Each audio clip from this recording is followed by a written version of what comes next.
Four-time Grammy Award-winning Christian artist Lecrae recently spoke out about his experience attending a famous celebrity's Hollywood party. Oh, it goes down. Take a look. I saw a couple of guys really going at it hard and heavy. It wasn't just those two guys. It was more and more people just going at it. I was like, okay, it's time for me to roll. I did not know that's how this went down. All right, Lecrae did not reveal whose party it was, but it's no surprise that Diddy's name started circulating shortly after. All right, what are your thoughts? And have you guys experienced any wild parties in Los Angeles? Al, you are new to Los Angeles, getting acquainted. What do you think? Not yet, and I'm kind of offended. I would have thought I would have been invited by now, Claudia, but maybe I'm aging out of the party list, invite list. I'm not 100% sure. It's because you're on a gossip show.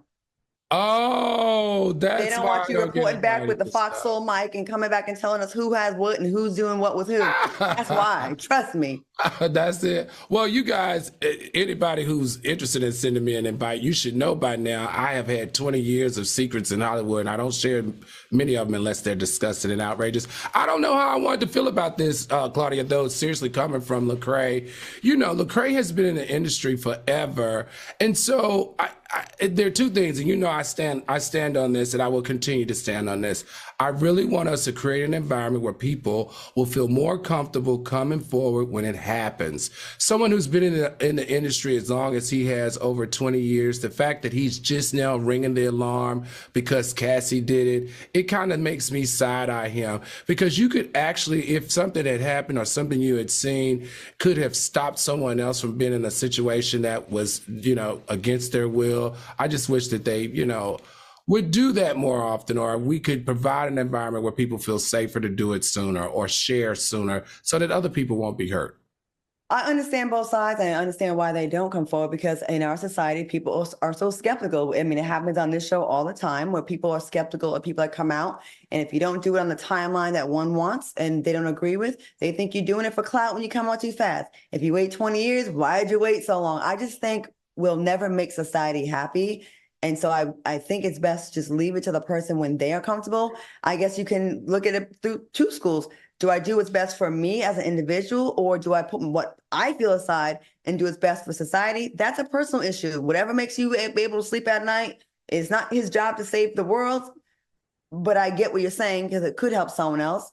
But who's also going to be there for this person when the people start coming for him and making those phone calls and threatening to hold his feet over the balcony, hold him over the balcony by his feet? Because let's not act like it doesn't happen, because it does. Let me read some comments to you, Claudia. So Brandon Brown said, who has parties like that? This is a whole sex party.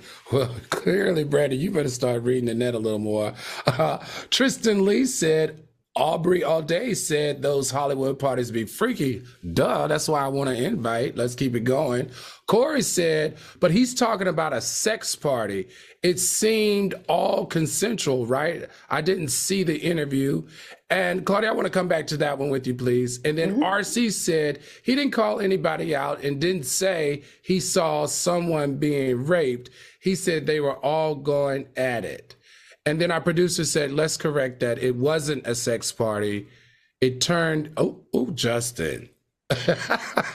Justin said it turned into one after 1 a.m. Oh my goodness. And now I'm really feeling some kind of way. Well, it doesn't seem like it was about abuse. It's about just wildness at a party. You know what I'm saying? Okay, got it. That's just like, okay, because I mean, I've been around some celebrities' houses where they have parties like the barbecue. Then at a certain time, people leave, or there's one very famous, attractive actor in Hollywood that at a certain time in his parties, he goes, all right, everybody, if you ain't willing to get butt naked right now, booty naked, you got to go. And, you know, that would be people like nerds or conservatives like myself. I'm like, all right, bye, I'll see you later. And then some people stay. And that's just, it's not rape. It's a consensual thing that's happening. What do you think, Claudia, about him being a Christian music singer and also very tied to the church and the gospel and the Bible, and being at those types of parties, or being at a Diddy party? I think it has the same question a lot of people are asking of Bishop Jakes. What are your thoughts on that? I'm not surprised. I don't think that there's a separation anymore between the people in the church and the people at the parties. I think sometimes people are better at pretending they are living a different life, but I think people are people at the end of the day, and there's freaks in the church, just like there's virgins outside of the church. And I think to just say because you're a part of the church or you make Christian music or you're a pastor, that you somehow or have this very clean life, we would like to think that. But we're seeing now as we get older, some of our heroes are not as clean and free from sin and debauchery as we like to think, So I don't know. I think we got to stop putting people on a pedestal and just keep God on a pedestal.